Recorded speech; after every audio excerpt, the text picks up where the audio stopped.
জুয়া খেল কইলি আইসে যে কার মুখ দিয়ে যে উঠছিলাম এটা টিয়াও লাভ করে পাইনি জুয়া খেলে ব্যাগ টিয়া মার দিছি কপাল কপাল কপাল এটা বই আস ভাত দে ভাত খামু ভাত আজকে আন দি নেই তো ভাত আন দিলি নাকি ভাত যে আন দিমু ঘর তো কিছুই নাই এক মুঠ চাইলো নাই কি দিয়ে আন দিমু এলাকা দেখি কারো চাইল ছিল না এক মুঠ চাইল কত ফের আন দিলি নি তাই তৈল নি এলাকার মধ্যে কেউ তোমার এক মুঠ চাইলো দিব না তোমার নালা জুয়া ঘুরে চাইল দিব না তুমি সারাদিন জুয়া খেলে আইবা এলাকার মানুষ তোমার কর্জ দিব ঘরে এক মুঠ চাইল নাই তোমার হুশ হলো না এই বেলটাতে 10-11টা পাইতে গেছে গা এই যে জুয়াটা খেলে এলা মহাভারত উচ্চার করছো তুমি এক মুঠ চাইল না নেবাও নাই এই শালি তুই জুয়া খেল কইলি যত কিছু তোর পাই গেছে একটা গাড়ি ভান 5 লাখ যে টিয়া পামু 5টা বাজে তো চলে গেল গা তোর বাইর কোনো টিয়াদের কোনো অপশন আছে কোনো নীতি আছে 5টা বাজে তো চলে গেল গা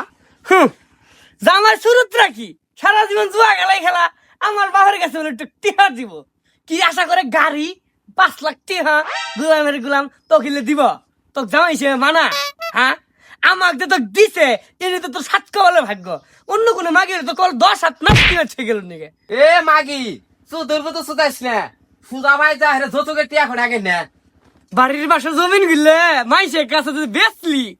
তোর বেড়া শৈল গুলে কই যে বাড়ি করবো দুদিন মতো বাড়ি ভিড়েও থাকবো না ওই বেচার জমিন টিয়াটা তুই কি করলি জুয়া খেলে মারিতে দিছস তাই না বংশের মান সম্মান কিছু ছিল না গোলাম আমার ওর বংশের সবাই তো জুয়া খেলছে আমার বাপ কি বেঁধে ওর কাছে বিয়ে দিছিল আল্লাহ গোলামের গোলাম কিন্তু তেরা ভেলা কথা হইতেছে বাজাই কথা হইতে বাজাই কথা কবি না শালি জাতনে কথা কবি না আমার বাপ দাদার আগে জুয়া খেলে সেরে বিল্ডিং কিনছে জমিন কিনছে লাখ লাখ টিয়া ছিল এই শালি তোক বিয়ে করি তো জুয়াত আমি লাভ করাই না এ তোর মুখ দেখি এজন্য দিয়ে যে জুয়া খেলার যাই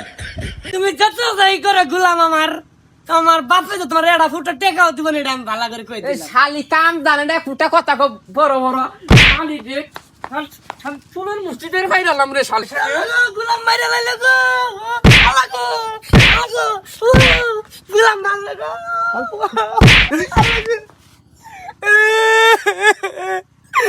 গোলাম কি মারতে দিল গো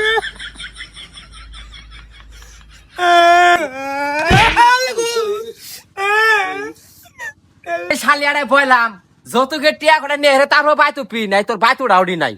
এক্ষুনি যা যতকে টিয়া নেই যা এই যে বইলাম নেড়া মেরে আমাদের সমাজে হাজারো সংসার আছে যে যৌতুকের টাকার অভাবে ভেঙে যাচ্ছে। আসেন যৌতুক থেকে দূরে থাকি আমরা।